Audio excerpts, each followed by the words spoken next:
ছোট্ট একটি চড়ুই পাখি, আর তার জন্য একটি ছোট্ট ছেলের চোখের পানি ছিল সেই ছোট্ট ছেলেটি, যার কান্না দেখে নবী করিম সাল্লাল্লাহু আলাইহি ওয়াসাল্লাম থেমে গেলেন। ছেলেটি আর কেউ নন, হযরতে আনাস রাদিয়াল্লাহু তাআলা আনহুর ছোট্ট ভাই।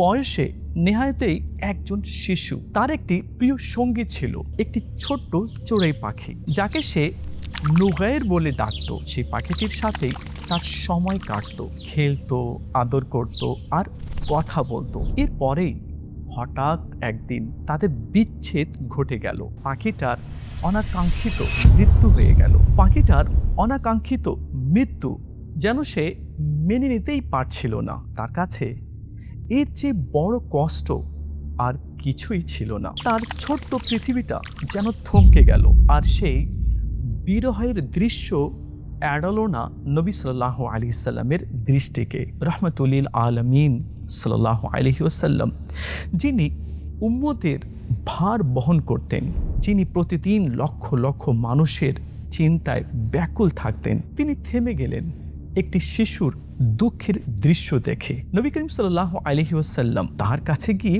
বসলেন, আদর করে কোমল স্বরে জিজ্ঞেস করলেন, হে আবু উমায়ের, তোমার নুগায়ের এর কি হয়েছে? এই একটা প্রশ্ন, কিন্তু এর মধ্যে লুকিয়ে আছে এক সমুদ্র ভালোবাসা। নবী করিম সাল্লাল্লাহু আলাইহি ওয়াসাল্লাম জানতেন এটা নিছক একটি পাখির গল্প নয়, এটি একটি শিশুর অনুভূতির প্রশ্ন, আর সেই অনুভূতিকে গুরুত্ব দেওয়াই ছিল তার মহানুভবতা। আমরা প্রায় ভাবি শিশুদের কষ্ট তেমন কোনো ব্যাপারই না, বড়দের সমস্যার তুলনায় ছোটদের কষ্ট যেন কিছুই না। কিন্তু নবী করিম সাল্লাল্লাহু তাআলা আলাইহি ওয়া আলিহি ওয়াসাল্লাম আমাদের শিখিয়ে গেছেন একটা শিশুর চোখের পানিও আমাদের কাছে গুরুত্ব পাওয়ার যোগ্য। আজ আমরা কতটুকু সময় দিয়ে আমাদের সন্তানদের ছোট্ট ছোট্ট দুঃখ কষ্ট শুনি? আমাদের প্রিয় নবী সাল্লাল্লাহু আলাইহি সাল্লামের এই একটি প্রশ্ন আজও আমাদের শেখায়, ভালোবাসা মানে বড় কিছু করার নয়, ভালোবাসা মানে কারো ছোট্ট মনের কষ্টটাকেও গুরুত্ব দিয়ে শোনা, আর কষ্টের প্রতি সংবেদনা জানানো, তার সাথে একত্রতা প্রকাশ করা।